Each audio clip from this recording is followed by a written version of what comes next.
नमस्कार, 70 का संग्राम देख रहे हैं आप। आपके साथ मैं हूं प्राची पाराशर। 2022 का विधानसभा चुनाव करीब आ गया है। ऐसे में उत्तराखंड में सियासी बयानबाजी भी बढ़ गई है और राजनीतिक गलियारों में खूब हलचल हो रही है।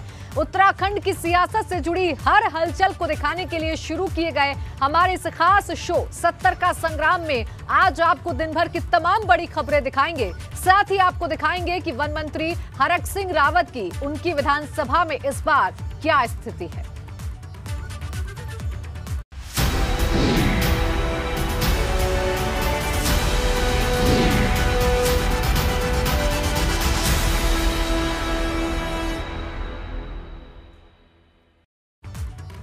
सत्तर का संग्राम शुरू करें उससे पहले आपको दिखाते हैं कि उत्तराखंड की सियासत से जुड़ी आज की बड़ी खबरें। पूर्व सीएम हरीश रावत ने आरोप लगाया कि भाजपा की नजर कांग्रेस की संगठन को तोड़ने पर है। ये आज की सियासत से जुड़ी हुई बड़ी खबर है। इसके अलावा हरीश रावत ने चेतावनी दी कि हम इसे बर्दाश्त नहीं करेंगे। वहीं हल्द्वानी दौरे पर पहुंचे राज्यसभा सांसद अनिल बलूनी ने आपदा राहत को लेकर कांग्रेस पर पलटवार किया। बलूनी ने कहा कि आपदा के बहाने राजनीति हो रही है। तो वहीं वन मंत्री हरक सिंह रावत और मदन कौशिक की मुलाकात हुई, जिसके सियासी गलियारों में मायने निकाले जा रहे हैं। इसके अलावा भी तमाम अहम खबरें दिखाएंगे आपको इस बुलेटिन में।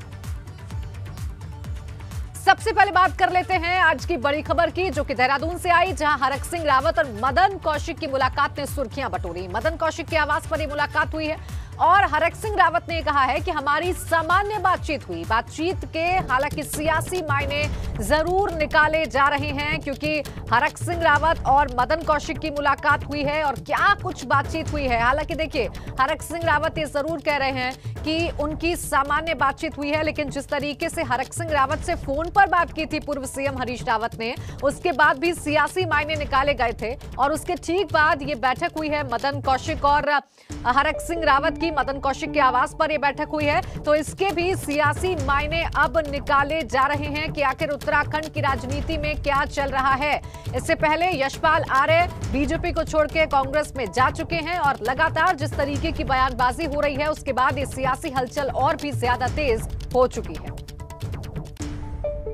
सिंह जी जो है, अगर जाना होगा तो वो फिर ये चर्चा नहीं करता फिर अलग से। इस मामले में पक्का ठाकुर है। वो तो मैंने कह दिया भाई सबसे, और वो भी जानते हैं कि जब अगर कोई बात होगी तो मैं उस बात बता दूंगा कि भैया मैं ऐसा निर्णय लेने वाला हूँ। मेरे अमित शाह जी से बात हुई है, मेरी नड्डा जी से बात हुई है, दुष्यंत गौतम जी से बात हुई है, मेरी कल धामी जी से बात हुई है, आज अध्यक्ष जी से बात हुई है। और मैं देखिए, इस तरह अभी किसी तरह कोई चर्चा नहीं है कि मैं पार्टी छोड़ रहा हूँ। मैं तो कभी कभी खुद सोच रहा हूँ कि मैं तो माननीय नड्डा जी से भी कहा कि भाई ये बात कहाँ से आ रही है, मेरे खुद समझ में नहीं आ रहा है। और चलिए सीधा देहरादून का रुख कर लेते हैं। मेरे सहयोगी विनोद जुड़ गए हैं इस खबर पर ज्यादा जानकारी के साथ। विनोद, देखिए, हरक सिंह रावत कह तो रहे हैं कि ये सामान्य मुलाकात थी, ये सामान्य बैठक थी, लेकिन सवाल यह है कि सामान्य बैठक से सियासी पारा क्यों चढ़ गया है उत्तराखंड का? बिल्कुल प्राची, देखिए, आपको ये देखना होगा आखिरकार भले ही दोनों नेता प्रदेश अध्यक्ष भाजपा के मदन कौशिक या फिर कैबिनेट मंत्री हरक सिंह रावत दोनों ही इस मुलाकात को जरूर सामान्य करार दे रहे हैं, लेकिन ऐसा नहीं है। कुछ ना कुछ पक्ष जरूर रहा है, ऐसी देखना जरूरी होगा, क्योंकि हरक सिंह रावत हो या फिर उमेश शर्मा का, जो रायपुर विधानसभा से विधायक हैं और लगातार लंबे समय से इन दोनों लोगों की नाराजगी संगठन से लेकर तमाम नेताओं के साथ में दिखती रही है। और चाहे राष्ट्रीय अध्यक्ष जेपी नड्डा हो, केंद्रीय गृह मंत्री अमित शाह हो, उसके अलावा फिर मुख्यमंत्री पुष्कर सिंह धामी, और आज फिर जो सियासी घटनाक्रम पूरा दिन रहा है उसमें प्रदेश अध्यक्ष मदन कौशिक हरक सिंह रावत को पहले ब्रेकफास्ट पर बुलाते रहे। ब्रेकफास्ट पर हरक सिंह नहीं आए, उसके बाद में लंच के बाद भी वो इंतजार करते रहे, लेकिन एक मुलाकात जरूर हुई है। दोनों ही नेता इस बात को सामान्य रूप दे रहे हैं, लेकिन अभी ऐसा नहीं कहा जा सकता, क्योंकि पूरे दिन सियासी घटनाक्रम उफान पर जरूर रहा था, क्योंकि ऐसी सियासी मायने इस बैठक के, इस मुलाकात के निकाले जा रहे हैं कि हरक सिंह रावत कांग्रेस में शामिल हो सकते हैं। लिहाजा तमाम प्रतिक्रिया इस पर आ रही है, लेकिन अभी हरक सिंह रावत ने जरूर इस बात को मना की है कि कांग्रेस में जाने का भी कोई इरादा नहीं है। और जब जाना जाएगा तो ऐसा भी हो सकता है कि हरक सिंह रावत को कोई भी नहीं रोक सकता है। तमाम इस तरह की प्रतिक्रिया आ रही है। और ख़ास बात यह है प्राची कि जो 2016 में सभी तमाम ये बागी नेता कांग्रेस छोड़कर भाजपा में शामिल हुए थे, यानी पूर्व मुख्यमंत्री विजय बहुगुणा की अगुवाई में तमाम ये नेता कांग्रेस भाजपा में शामिल हुए थे। तो ऐसे में आज ये भी थोड़ा सा इम्पोर्टेंट माना जा रहा है कि विजय बहुगुणा देहरादून पहुंच चुके हैं। और जो जानकारी सूत्रों के अनुसार मिल रही है कि बागी खेमे के तमाम नेताओं के साथ में वो बातचीत कर सकते हैं, बैठक कर सकते हैं, ऐसी जानकारी मिल रही है, जिसमें हरक सिंह रावत है, सुबोध उनियाल है, कुंवर प्रणव सिंह चैंपियन है, प्रदीप बत्रा है और उमेश शर्मा काऊ है। तमाम इन लोगों के साथ में बातचीत हो सकती है। इसके जो सियासी मायने हैं वो निकाले जा रहे हैं और जैसे जैसे चुनाव नजदीक आ रहे हैं वैसे वैसे ये जो हलचल है वो और भी ज्यादा तेज होती हुई नजर आ रही है। शुक्रिया आपका तमाम जानकारी के लिए। तो उत्तराखंड में इन दिनों जोड़ तोड़ की राजनीति चल रही है। भाजपा और कांग्रेस दोनों ही दल एक दूसरे के विकेट गिराने में लगे हुए हैं। सियासी माहौल के बीच हरीश रावत का बड़ा बयान सामने आया। हरीश रावत ने भाजपा को चेतावनी दी है कि अगर भाजपा ने कांग्रेस पार्टी में छेड़छाड़ की तो करारा जवाब दिया जाएगा। हमारे सामने यदि हमको वही करना हो जो भाजपा चाह रही थी तो फिर हम और भाजपा में अंतर क्या है? हम केवल भाजपा के दुष्कृत्य का जवाब देंगे। यदि वो हमारी पार्टी में कुछ और छेड़छाड़ करने की कोशिश करेंगे तो हम भी उनको जवाब देंगे। उधर कांग्रेस प्रदेश अध्यक्ष गणेश कोदियाल ने भी चेतावनी दी है कि अगर भाजपा ने कांग्रेस में छेड़छाड़ की तो ईंट का जवाब पत्थर से देंगे। उधर उत्तराखंड के कांग्रेस प्रभारी देवेंद्र यादव ने कहा, स्वच्छ छवि के लोगों के लिए पार्टी के दरवाजे खुले।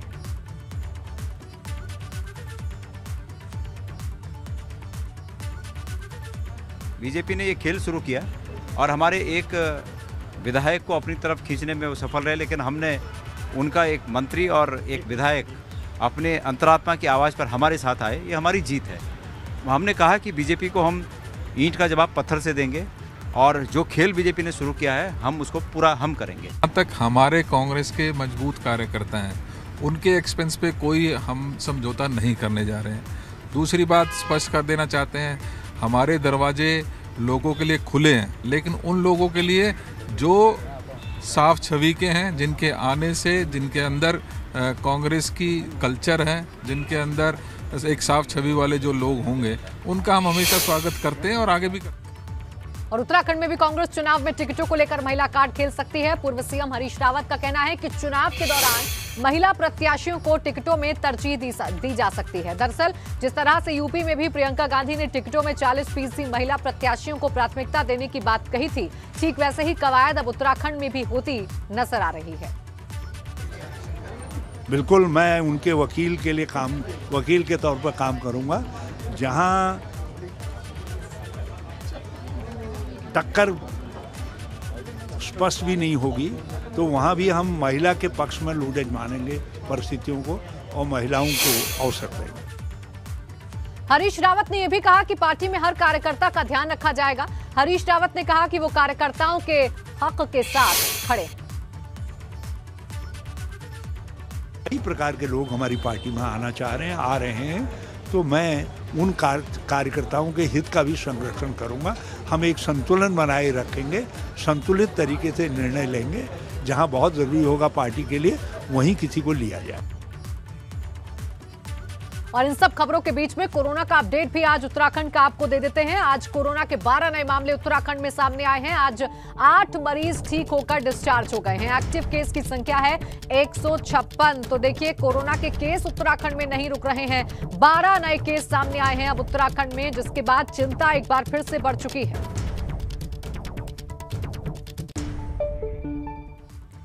उधर हल्द्वानी के दौरे पर पहुंचे राज्यसभा सांसद अनिल बलूनी ने कहा कि आपदा के दौरान प्रदेश में काफी नुकसान हुआ है और इससे प्रदेश के उबरने में सरकार पूरी कोशिश कर रही है। इसके साथ ही अनिल बलूनी ने कांग्रेस पर पलटवार किया। बलूनी ने कहा, आपदा के बहाने राजनीति नहीं होनी चाहिए। ये जब आपदा आती है, कम से कम कुछ समय के लिए राजनीति को पीछे छोड़ देना चाहिए और इस वक्त जो लोगों का दर्द है उसको कम करने का प्रयास हमको करना है, ना कि इस तरह की छोटी राजनीति करने पे हमको लोगों को फंसना चाहिए। विपक्ष के लोग जो कहते रहें, हमारा काम है जो लोगों के दर्द है उसको कम करना, लोगों के जो पेन को उसको बांटना, ये हम लोगों का काम है। और जहाँ जहाँ नुकसान हुआ है उनको किस प्रकार से रिलीफ पहुंचाया जा सकता है, हमारी दोनों भारत सरकार और केंद्र सरकार मिलकर उन लोगों के लिए प्रयास।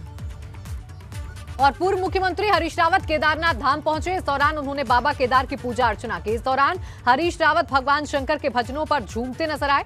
हरीश रावत ने कहा कि उन्होंने भगवान शंकर का आशीर्वाद लिया है और शिव शंभू सब पर अपनी कृपा बनाए रखें।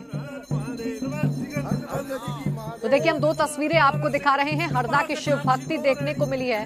वो आज शिव भक्ति में पूरी तरीके से लीन, पूरी तरीके से डूबे हुए नजर आए और झूमते हुए नजर आए। और शिव का आशीर्वाद जब उन्होंने लिया, उस वक्त की तस्वीरें भी हम आपको दिखा रहे हैं। तो केदारनाथ धाम में पहुंचे आज पूर्व सीएम हरीश रावत और विशेष पूजा अर्चना उनके द्वारा की गई। और इसके साथ ही साथ शिव भक्ति का जो रूप है हरदा का, वो भी आज देखने को मिला है। कंधे पर डमरू है, त्रिशूल है हाथ में और इसे लेकर झूमते नजर आ रहे हैं।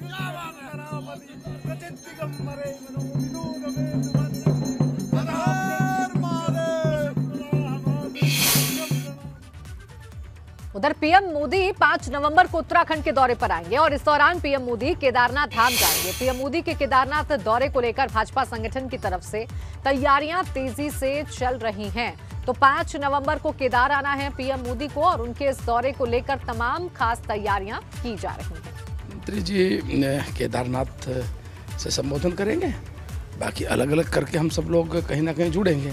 जहाँ भी भगवान शिव का इस प्रकार का कोई मंदिर होगा, हम प्रयास करेंगे वहाँ रहें, वहाँ भी एक बड़ा कार्यक्रम हो जाए। जैसे उदाहरण तो जो भी स्थान, जैसा कोई बद्रीनाथ में भी कोई रह रहे हैं, जैसा कोई केदारनाथ रहेंगे, जैसा कोई नीलकंठ महादेव पे रह रहे, हरिद्वार में वहाँ रह रहे, टपकेश्वर महादेव, इस तरह का एक कार्यक्रम का प्लान कर रहे हैं। माननीय प्रधानमंत्री जी का उत्तराखंड से बहुत ज़्यादा लगाव है, ये सब लोग सर्वविदित है। और केदारनाथ से तो उनका बहुत ही अंतरंग उनका रिश्ता रहा है, आज नहीं बहुत पहले से उनका संबंध रहा है। तो मुझे उनके, क्योंकि वो आ रहे हैं तो उनका वहाँ पूजा और अर्चना वो लगातार करते रहे हैं। आपको याद होगा 2019 में भी वो वहाँ आए थे और रात भर उन्होंने वहाँ तपस्या लीन रहे थे। अब आ रहे हैं, बहुत सारे विकास के कामों का भी उद्घाटन करेंगे। केदारनाथ का जो पूरा केदार वैली है उसके लिए भी और बहुत सारी सौगातें मिलेंगी। देहरादून में 1 नवंबर को इंटरनेट एक्सचेंज की शुरुआत होने जा रही है और इस बार राज्यसभा सांसद अनिल बलूनी का कहना है कि इंटरनेट एक्सचेंज से काफी फायदा उत्तराखंड को होने जा रहा है। मेरा प्रयास ये है कि उत्तराखंड के प्रत्येक जनपद में ऐसी इंटरनेट एक्सचेंज लगे जिससे कि उत्तराखंड के अंदर कनेक्टिविटी का विस्तार हो सके, इंटरनेट कनेक्टिविटी का विस्तार हो सके। उससे रोजगारों का सृजन होगा, उससे ऑनलाइन जो बच्चे पढ़ाई करते हैं उनको लाभ होगा, उससे जो बीपीओ। वन मंत्री हरक सिंह रावत ने एक बार फिर से बड़ा बयान दिया। हरक सिंह रावत ने कहा कि उनके कार्यकाल ये वाला अच्छा नहीं रहा और वो अपने कार्यकाल से संतुष्ट नहीं है। मैं अपने इस कार्यकाल से बिल्कुल संतुष्ट नहीं, और मैंने कोटद्वार में ऑडिटोरियम में जो कार्यक्रम था उसमें भी ये बात बोली। मैंने ऐसे नहीं कि केवल मीडिया से बोली, मैंने अपने विधानसभा क्षेत्र में ये बात बोली। उसके बहुत सारे कारण मैंने गिनाए। एक तो 2 साल हमारे कोविड के कारण निकल गए, तो मैंने खुद ही कहा कि भाई ये जो हमारा कार्यकाल मेरा रहा, दुर्भाग्य से मैंने कोटद्वार के लोगों से कहा कि जो मैं मतलब मेरे भाव था, मैं कोटद्वार के लिए करना चाहता था, वो मैं नहीं कर पाता। 70 का संग्राम में अब बात कोटद्वार विधानसभा की। इस सीट पर अभी वन मंत्री हरक सिंह रावत विधायक हैं।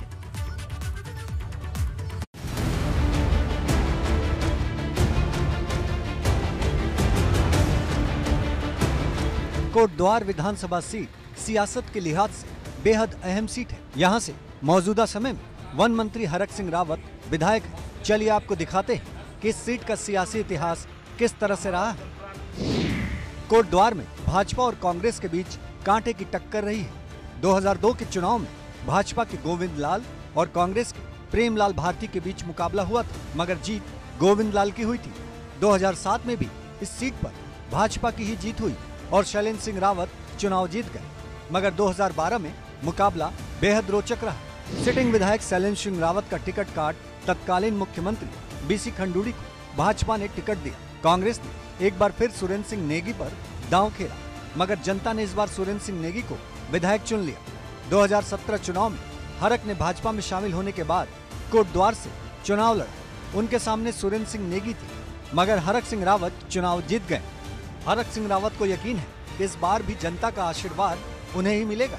माने गडकरी से मिलकर, माने मोदी से मिलकर कोटद्वार को भी ऑलवेदर रोड से हमने जोड़ने का काम किया है। लगभग 1000 करोड़ के आसपास आज कोटद्वार से श्रीनगर तक ऑलवेदर रोड के रूप में काम स्वीकृत हुआ है। उसके टेंडर हो गए हैं और जल्दी भूमि का अधिग्रहण किया जा रहा है। बहुत जल्दी उस पर काम होगा। कोटद्वार सीट पर एक बार फिर हरक और सुरेंद्र सिंह नेगी के बीच टक्कर हो सकती है। हरक क्षेत्र के लिए विकास योजनाएं लाने के लिए लगातार सक्रिय रहने के दावे करते हैं, तो दूसरी तरफ सुरेंद्र सिंह नेगी का आरोप है कि हरक ने कोटद्वार की अनदेखी की है, मगर आखिरी फैसला जनता को करना है। एबीपी गंगा के लिए कोटद्वार से गिरीश तिवारी की रिपोर्ट।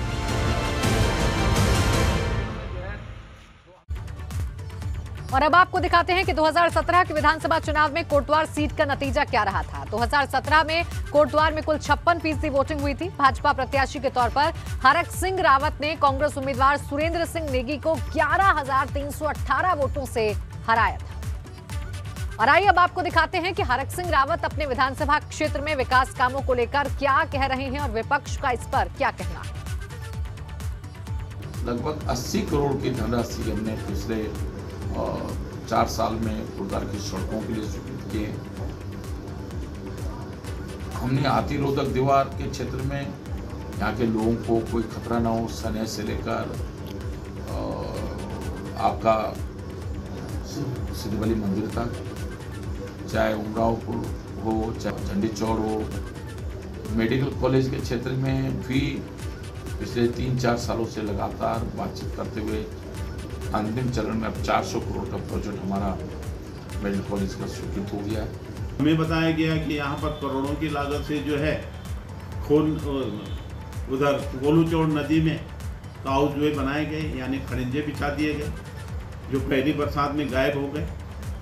अब उस पर करोड़ों रुपए का भुगतान कैसे हुआ होगा, कैसे होगा, ये सवाल बहुत सारे हैं।